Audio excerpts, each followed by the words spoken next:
வாங்க ஃப்ரெண்ட்ஸ், வணக்கம். இன்னைக்கு இஷு சமையலறையில் ரொம்ப டேஸ்டியாக ரொம்ப ஈஸியாக பண்ணக்கூடிய ஒரு நான்வெஜ் ரெசிபி தான் பார்க்க போகிறோம். என்னென்னா இறால் தொக்கு. இந்த இறால் உங்களுக்கே தெரிஞ்சிருக்கும், ரொம்ப ஈஸியாக க்ளீன் பண்ணுறதும் ஈஸியாக பண்ணலாம், செய்யறதும் ரொம்ப ஈஸியாகவே பண்ணலாம். பட் டேஸ்ட் ரொம்ப நல்லாயிருக்கும். இதுக்கு நம்ம வீட்டில் இருக்கிற வெங்காயம், தக்காளி, பச்சை மிளகாய், கருவேப்பிலை, கொத்தமல்லி இது மட்டும் இருந்தால் போதும்.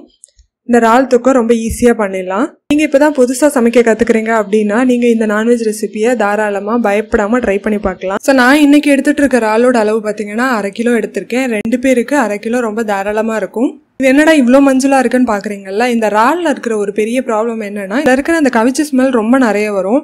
அதுக்கு என்ன பண்ணலான்னா, இந்த மாதிரி அலசினதுக்கு அப்புறமா, நான் நார்மலாக மஞ்சத்தூள் போட்டு தான் அலசுவோம். நான் அலசி எடுத்ததுக்கு அப்புறமாவும் இந்த மஞ்சத்தூளை போட்டு பசறி வச்சுருவேன்.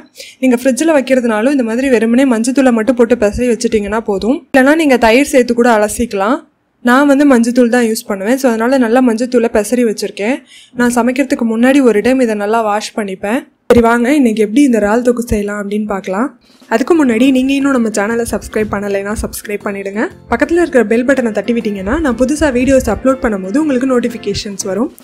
ஸோ இந்த கடாயில் நல்லா எண்ணெய் ஊற்றி காஞ்சதுக்கு அப்புறமா வெங்காயம், பச்சை மிளகா, கருவேப்பிலை இது எல்லாத்தையும் சேர்த்துக்கோங்க.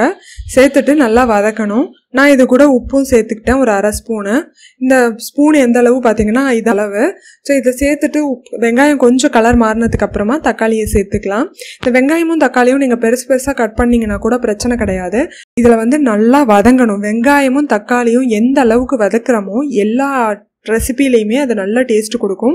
இந்த இறால் தொக்குலையும் அப்படி தான். இந்த வெங்காயம் தக்காளியை நீங்கள் நல்லா வதக்கிட்டீங்க அப்படின்னா ரொம்ப டேஸ்டியாக இருக்கும் இந்த இறால்.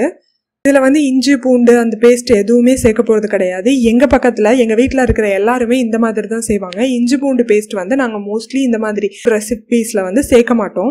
மாதிரி தக்காளி வெங்காயம் போட்டதுக்கப்புறம் எந்த டிஷ் பண்ணுறதுனாலுமே இந்த மாதிரி தட்டை போட்டு மூடி வச்சுட்டு இங்கே ஹை ஃப்ளேமில் ஒரு 1 to 1.5 நிமிஷம் வச்சாலே போதும்.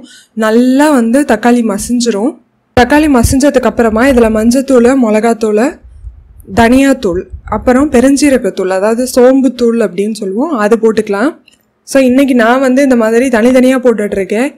நீங்கள் இன்னொரு விதமாகவும் செய்யலாம். அதாவது நீங்கள் இறால் அலசி வச்சதுக்கப்புறமா அதிலேயே உப்பு, மஞ்சத்தூள், மிளகாத்தூள், பெருஞ்சீரகத்தூள், தனியாத்தூள் எல்லாத்தையுமே போட்டு டேஸ்டெல்லாம் பார்த்துட்டு நல்லா கலந்து அதை இறால் கூட மிக்ஸ் பண்ணி வச்சிடலாம். இது நல்லா மிக்ஸ் ஆகி ஒரு 1/2 மணி நேரம் to 1 மணி நேரம் நல்லா மிக்ஸ் ஆகிருந்ததுன்னா போதும். இப்போ நம்ம தக்காளி வெங்காயம் போட்டு வதக்கினதுக்கு அப்புறமா இது கூடவே சேர்த்து இறாலையும் அப்படியே கொட்டிடலாம். இப்படி தான் எங்கள் அம்மா பண்ணுவாங்க. இப்படியும் பண்ணுவேன், அப்படியும் பண்ணுவேன். இந்த இறால் தொக்கில் மெயினான ஒரு விஷயம் என்னன்னு பார்த்தீங்கன்னா, வெங்காயம் தக்காளி நல்லா வதங்கியிருக்கணுங்க. எந்த அளவுக்கு நீங்கள் வதக்குறீங்களோ அதுதான் இதில் டேஸ்ட்டே கொடுக்கும். அதனால் நல்லா சுருளை வதக்கிட்டு அதுக்கப்புறமா இந்த மாதிரி இறால் அப்படியே சேர்த்துருங்க. வேணும் ஞாபகம் வச்சுக்கோங்க, இந்த இறால் போட்டதுக்கப்புறமா அடுப்பை சிம்மில் வச்சிடணும். இறால் போட்டு ஒரு நிமிஷத்துலேயே இந்த மாதிரி கலர் நல்லா மாறி வர ஆரம்பிக்கும். இது போட்டு ஒரு 4வது நிமிஷத்தில் பார்த்தீங்க அப்படின்னா நல்லா தண்ணி பிரியும். அதனால் நீங்கள் தண்ணி வேணும்னா ஒரு 1/4 டம்ளருக்கும் குறைச்சலாக தண்ணி தெளிச்சுக்கோங்க. ரொம்ப தண்ணி ஊற்றிடாதீங்க.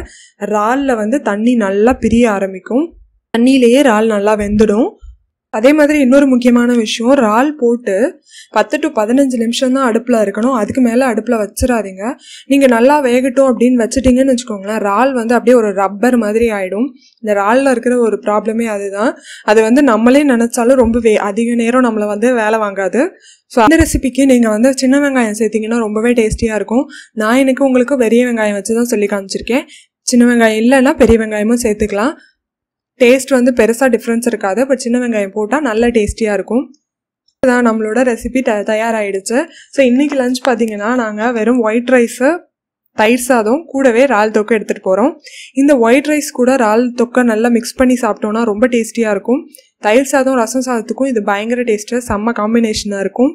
அதில் இறால் தொக்கே உங்களுக்கு கொஞ்சம் தளன்னு வேணும்னு நினச்சிங்க அப்படின்னா, இந்த இறால் போட்டதுக்கு அப்புறமா நம்ம 1/4 டம்ளருக்கும் கம்மியாக தண்ணி தெளிக்கணும்னு சொன்னோம் இல்லையா, அப்போ ஒரு 1/4 to 1/2 டம்ளர் அளவுக்கு தண்ணி கொஞ்சம் ஊற்றிக்கிட்டா போதும். அப்போ கொஞ்சம் தளன்னு உங்களுக்கு இறால் தொக்கு கிடைக்கும். ஸோ நீங்கள் சாதத்துலையும் நல்லா போட்டு சாப்பிட்லாம். உங்களுக்கு அந்த மாதிரி பிடிச்சிருக்கும் அப்படின்னா நீங்கள் அப்படி ட்ரை பண்ணுங்கள். பட் எங்களுக்கு இந்த மாதிரி நல்ல தொக்காக இருந்தால் பிடிக்கும் அப்படிங்கிறதுனால நான் எப்படி பண்ணியிருக்கேன். பார்த்துட்டு எப்படி இருந்தது அப்படின்னு நீங்கள் எனக்கு கமெண்ட் பண்ணுங்கள். இந்த வீடியோ உங்களுக்கு பிடிச்சிருந்துச்சு, இந்த ரெசிபி நல்லா இருந்துச்சு அப்படின்னு நீங்கள் நினச்சிங்கன்னா மறக்காமல் இந்த வீடியோவை லைக் பண்ணிவிட்டு உங்கள் ஃப்ரெண்ட்ஸ் அண்ட் ஃபேமிலி கூட ஷேர் பண்ணுங்கள். நான் உங்களை நெக்ஸ்ட் வீடியோவில் மீட் பண்ணுறேன். அது வரைக்கும் பை.